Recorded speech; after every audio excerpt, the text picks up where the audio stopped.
Hey everyone, and welcome back to the Deep Dive. I'm Nick, and with me as always is Pi. It's great to be back. So Pi, today we're going to be taking a look at on memory as a self-adapting agent. Sounds fascinating. Yeah, I thought so too.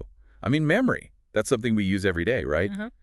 But to think of it as an agent, that's a whole new perspective. It really is. I mean, the traditional view of memory is like, it's a filing cabinet or a hard drive, just storing information. Right, just static data. Uh, But what does it even mean for memory to be an agent? well, an agent is something that can act, right? It can make changes, it can influence things. Yeah. So thinking of memory as an agent suggests that it's not just passively storing data, but actively shaping our thoughts or behaviors, our very sense of self. Okay, so it's not just about storing information. It's about how that information is used, how it adapts to different situations. Exactly. Give me an example. Like, how does this whole self-adapting thing work in practice? Sure. So, like, imagine a caterpillar, right? It's munching on leaves, learning its little caterpillar world. Okay, picture that. Then it undergoes this radical transformation, right? Metamorphosis. It becomes a butterfly. A completely different creature. Totally. But here's the thing. Studies have shown that butterflies can actually retain information learned as caterpillars. Whoa, hold on. How's that even possible? I mean, the caterpillar's brain is basically dissolved and rebuilt during metamorphosis. Right. It's mind-blowing. And that's where this idea of memory as a self-adapting agent comes in. It's not that the memory itself is preserved in some pristine form, it's that it gets remapped. It gets translated into a format that's useful for this new butterfly body and this new butterfly life. So it's not about perfect fidelity, like a recording. It's more about maintaining relevance, like updating a map when a city changes. Yeah, exactly. A great analogy. Memory, much like a map, needs to adapt to our changing needs and environments.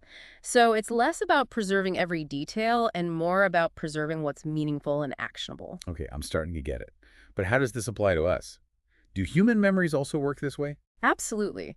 Think about how your own perspective on certain events in your life has changed as you've grown older. You mean like what seemed like a huge deal when I was a kid might seem trivial now? Exactly. That's memory remapping in action. Your brain is constantly reevaluating and reinterpreting your past experiences based on your current knowledge and perspective. So every time we recall a memory, we're actually slightly altering it based on our present circumstances. In a way, yes. Each time you access a memory, it's not like playing back a recording. It's more like you're reconstructing a story, filling in the gaps with your current understanding. So if our memories are always being reshaped, does that mean they have some kind of agency? Like, can they actually influence how we think and behave? That's a fascinating question. To understand it better, let's think about communication. Just like we exchange information with other people, our past experiences communicate with us through memory. Each memory is like a message from a past version of ourselves, what Michael Levin calls a selflet. A selflet, huh? So we're constantly in conversation with all these different versions of ourselves across time? Precisely. And just like with any communication, there's the challenge of interpreting the message correctly. What might have been crucial information for one selflet might be completely irrelevant for another. Our brains are constantly filtering and reinterpreting these messages from the past, trying to figure out what's still relevant today. Wow, that's incredible. It's like we each have a whole chorus of past selves, all whispering their perspectives and insights. But is there any pattern to how this memory remapping happens? Well, there's this really interesting concept called the bow tie architecture that pops up in a lot of biological systems. A bow tie, like the thing you wear with a tuxedo. Well, not exactly. Think of it as a way of visualizing information flow. You have a lot of information coming in from different sources, and it all gets compressed through this narrow point in the middle. I'm picturing the bow tie now. And then on the other side of that narrow point, the information expands outwards again. Okay, I see it. But how does this apply to memory? Well, think about how we learn. We take in a complex experience with all its sights and sounds and emotions, and our brains compress it into a simplified representation, a memory. That's the narrowing part of the bow tie. And then when we recall that memory, we're essentially decompressing it, reinterpreting it in light of our current context. That's the widening part. So it's like the bow tie represents the compression and decompression of information during memory formation and recall. Yeah, that's it. And what's really cool is that this bow tie architecture isn't just limited to the brain. Oh, where else do we see it? Well, take developmental biology. Like, a single trigger can kickstart the development of a whole organ. That trigger doesn't contain all the information for the organ. It's just a compressed signal that gets elaborated upon based on the cell's internal knowledge and environment. You're telling me that a tiny signal can trigger the development of a whole organ? That's wild. Yeah, it is. And it's not just developmental biology. You see this bow tie pattern in evolution and human communication, all sorts of places. So even the way we're talking right now, my thoughts get compressed into language and then expanded in your mind as you try to understand me. Precisely. And that compression actually allows for creativity and flexibility. It's not just about transmitting information verbatim, it's about conveying the essence of an idea, which can be interpreted and applied in different ways depending on the context. Wow, this is blowing my mind. We've gone from caterpillars to bow ties to the evolution of life itself. And I feel like we're just scratching the surface of this whole memory as a self-adapting agent thing. There's so much more to explore, especially when it comes to artificial intelligence. Absolutely. Now that we've laid the groundwork, it's time to dive into how this new understanding of memory might change the game entirely for AI. So how do we get AI to be more like that, to have memory as a self-adapting agent? Right. Like, how do we get AI to think more like a butterfly, able to actually reinterpret those memories, to use them in a new context? I mean, current AI systems, they're pretty good at specific tasks, but they often struggle with context, with long-term patterns. Yeah. They're good at crunching data, but they don't really understand the meaning behind it. Right. It's like they're stuck with that old map, unable to adapt when the city changes. Exactly. They lack that creative reinterpretation we see in biological systems. See, current AI is mostly built on creating these static models, training algorithms on huge data sets to recognize patterns and make predictions. Yeah. But real intelligence, whether it's human or animal, it involves a lot more than just recognizing patterns. I see what you mean. It's about being able to adapt to new situations, learn from experience, and come up with those creative solutions, things that go beyond just the data we've seen before. So how do we get there? How do we make AI more like that? That's the big question, isn't it? And Michael Levin's work offers a really interesting clue here. He's been experimenting with what he calls synthetic living machines, little programmable organisms built from living cells, like xenobots. Xenobots. Those are fascinating. But can they actually remember things? Yeah, in a way. They can retain learned information, and they can change their behavior based on past experiences. Even though they're not like traditional organisms with brains, they show this basic form of memory and learning. So by studying these xenobots, Levin's trying to figure out how intelligence emerges. Exactly. He's not just trying to reverse engineer the human brain. He's going deeper than that, trying to figure out the fundamental principles of intelligence. Wow. So let's say we figure out how to build AI that can actually reinterpret its own memories, like really use them creatively. What kind of impact could that have? Oh man, the possibilities are huge. Imagine AI systems that can understand the implications of data and not just analyze it, make connections that we humans might miss. AI that could come up with truly new ideas. I mean, in medicine, we could see breakthroughs. AI that could analyze patient data, identify those subtle patterns, and really personalize treatment. Exactly. Or in engineering, Mm. AI could design things so much more efficiently. Structures that are sustainable by learning from nature, it would be amazing. Like instead of trying to copy the human brain, we'd be trying to copy the process of learning itself. Yeah, focusing on replicating those fundamental processes. Learning, memory, adaptation, like we see in nature. This is exciting stuff. AI that can learn, adapt, and be creative. But we've been talking a lot about the good stuff. Are there any risks we should be thinking about? Oh, for sure. Any new technology, especially something as powerful as AI, it comes with potential downsides.